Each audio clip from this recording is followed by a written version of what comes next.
Halo Sobat SMCI, kembali lagi di Smart Money Concepts Indonesia. Bagaimana progres trading kamu? Nah, mumpung masih di awal tahun, di video kali ini saya akan berbagi tips yang seharusnya dapat meningkatkan performa trading kamu. Karena ini adalah tahun 2026, saya juga akan membagikan 26 tips yang terbagi menjadi beberapa aspek di dalam trading. Apa saja tipsnya? Langsung saja kita bahas. Let's go!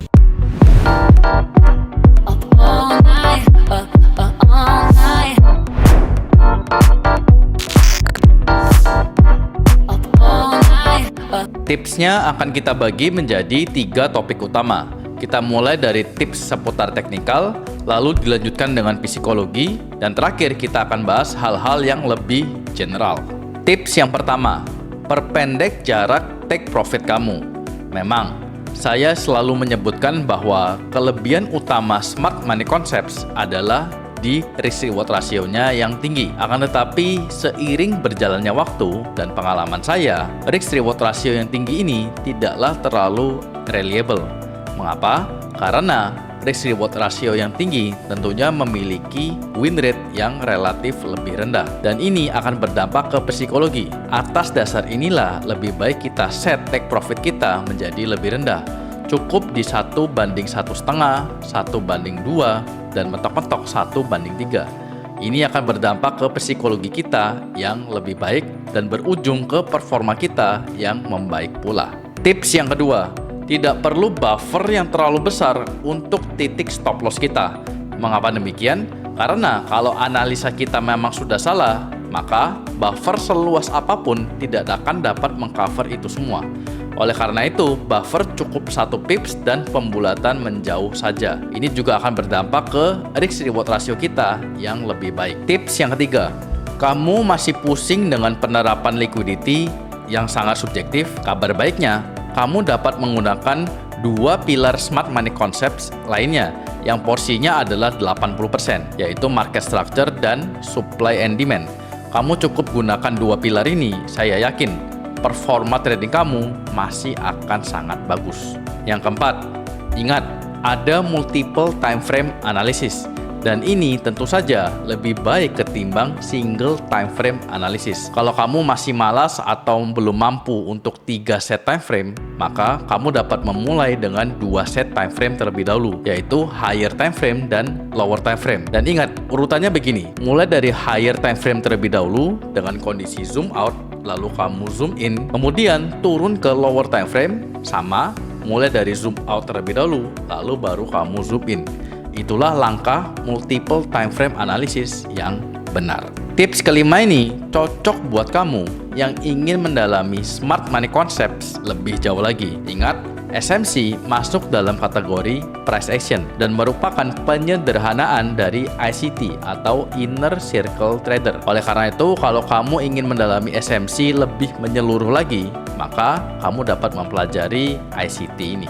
Yang keenam, di dalam Smart Money Concepts memang terdapat banyak istilah dan pola-pola yang perlu kita ketahui. Akan tetapi yang terpenting bukanlah menghafal semua itu, melainkan memahami logika di baliknya. Saya selalu menekankan bagi semua orang yang belajar Smart Money Concepts, selalu telusuri apa alasan di balik itu semua. Selalu cari tahu. Kalau kita hanya sekedar menghafal, apa bedanya kita dengan aliran chart pattern dan sejenisnya? Tips yang ketujuh ini akan sangat relate bagi Sobat SMCI yang telah mempelajari metode trading lain sebelum masuk ke Smart Money Concepts. SMC dapat digabungkan dengan metode trading lainnya, mulai dari BBMA, Support and Resistance, RSI, Elliott Wave, dan lain sebagainya. Silakan gabungkan sesuai dengan preferensi dan style trading Sobat SMCI. Akan tetapi saran dari saya, jangan gabungkan lebih dari 2 metode trading.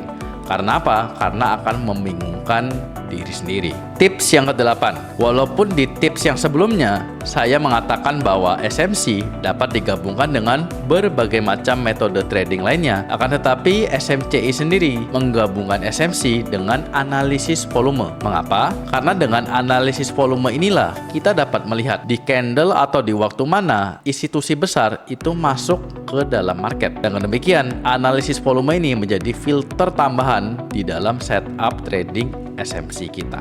Tips yang ke-9 masih seputar analisis volume. Kalau kita berbicara mengenai analisis volume, itu tidak hanya sebatas volume profile yang telah umum kita ketahui. Ada begitu banyak aspek lain dari analisis volume yang menarik untuk kita pelajari dan kita terapkan. Mulai dari analisis order flow, heat map, analisis volume footprint, exhaustion, absorption, dan lain sebagainya. Semua itu sangat menarik dan sangat bermanfaat untuk setup trading kita. Tips yang ke-10 sekaligus yang terakhir di aspek teknikal masih seputar analisis volume, yaitu penerapannya. Idealnya, penerapan analisis volume ini bukanlah di broker CFD yang selama ini kita pakai, melainkan data yang centralized di market futures. Oleh karena itu, inilah yang menjadi fokus pembelajaran SMC ke depannya. Menarik bukan? Jadi ikuti terus SMCI ya. Sebelum kita masuk ke aspek berikutnya, mungkin ada pertanyaan dari sobat SMCI seperti ini. Dari tadi membahas mengenai analisis volume, akan tetapi materinya tidak ada di YouTube SMCI. Lalu harus bagaimana? Yes, memang benar. Materi analisis volume memang tidak ada di YouTube SMCI. Karena di YouTube itu merupakan materi core saja. Untuk pengembangan dan materi lebih dalam itu hanya tersedia di private mentoring SMCI yang detailnya dapat teman-teman lihat di sini. Oke, sekarang kita masuk ke tips seputar psikologi.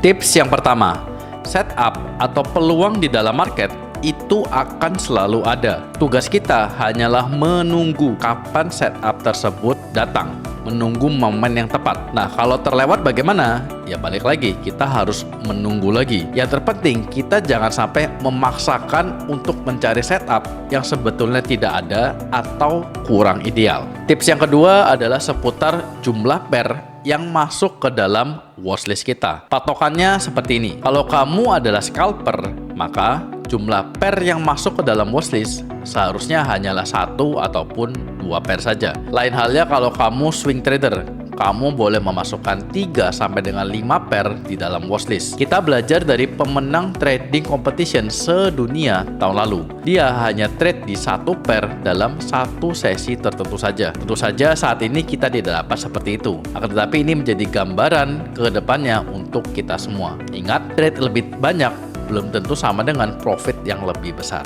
Tujuan kita adalah mencari setup yang high quality. Tips yang ketiga, terkadang keputusan terbaik di dalam trading adalah tidak trade sama sekali. Ingat, tidak trade itu sendiri juga merupakan sebuah bentuk keputusan, sebuah plan. Lebih baik plus 0 ketimbang min 1, bukan? Yang keempat, market.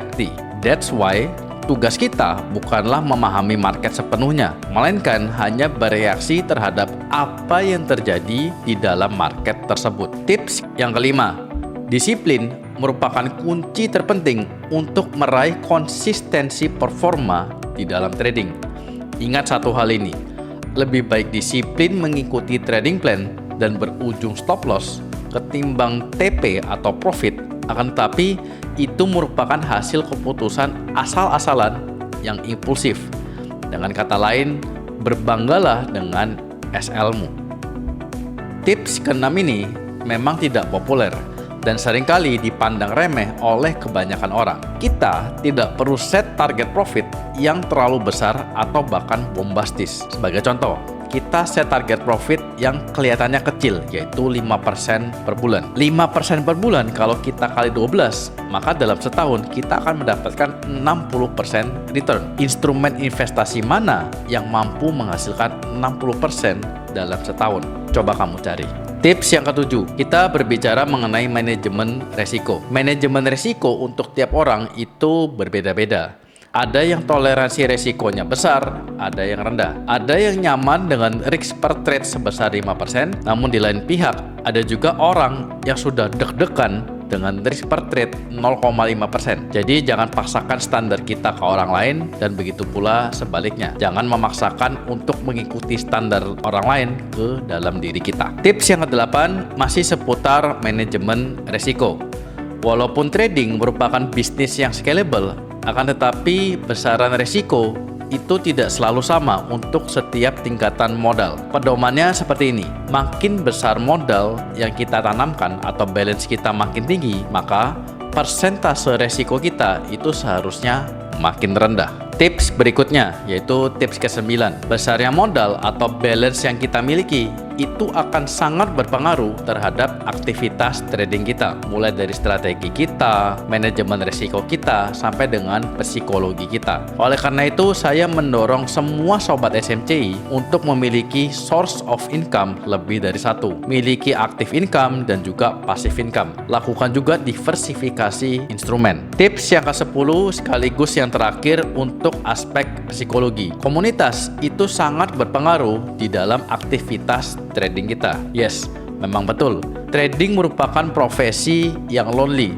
Semuanya kita lakukan sendiri, mulai dari persiapan, analisa, menyusun trading plan, entry, evaluasi, backtest, dan lain sebagainya. Akan tetapi itu bukan berarti menjadikan kita sebagai ansos, gak punya teman sama sekali. No, justru sebaliknya, kita memerlukan teman untuk saling sharing, bertukar pikiran, dan juga saling membangun. Oleh karena itu, saya mendorong sobat SMCI semuanya untuk tergabung di dalam komunitas yang berkualitas, bukan yang asal-asalan. Ya, salah satunya komunitas SMCI. Oke, mumpung masih dalam tema komunitas, saya juga ingin mengingatkan sobat SMCI bahwa komunitas SMCI itu ada beberapa. Yang pertama tentu saja yang publik di Telegram. Yang kedua ada komunitas VIP di Discord, yang joinnya harus merupakan trader aktif di bawah SMCI. Yang ketiga ada komunitas VIP lagi yang merupakan alumni dari private mentoring, dan ini merupakan grup WhatsApp. Oke. Sekarang kita akan masuk ke topik yang terakhir, yaitu general topic. Di sini kita akan membahas hal yang umum, jadi tidak hanya sebatas trading saja. Yang pertama, trading itu hanyalah merupakan salah satu aspek di dalam kehidupan kita. Seberapapun besar porsinya, jangan sampai kehidupan kita dikendalikan oleh trading itu sendiri. Jangan sampai sehari-hari kita hanya selalu melihat chart, lalu kalau profit mood kita baik, saat MC mood kita sangat jelek, ya memang tentu saja akan sangat jelek. Akan tetapi poinnya adalah jangan sampai kehidupan kita sepenuhnya hanya seputar trading saja. Jadinya living for trading.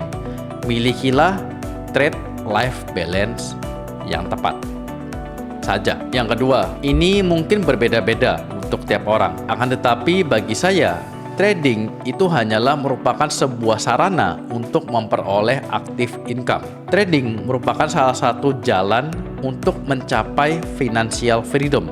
Akan tetapi bukanlah hasil akhirnya. Jadi di dalam progresnya, di dalam proses menuju ke sana, perlu ada aspek-aspek lain yang perlu kita jaga dan perhatikan, seperti karir, keluarga, kesehatan, orang tua, anak, hobi, kerohanian, sosial, dan lain sebagainya. Tips yang ketiga, aspek ini seringkali terlupakan oleh sebagian besar trader, entah itu sengaja ataupun tidak, yaitu aspek fisik. Seorang trader itu haruslah memiliki fisik yang fit.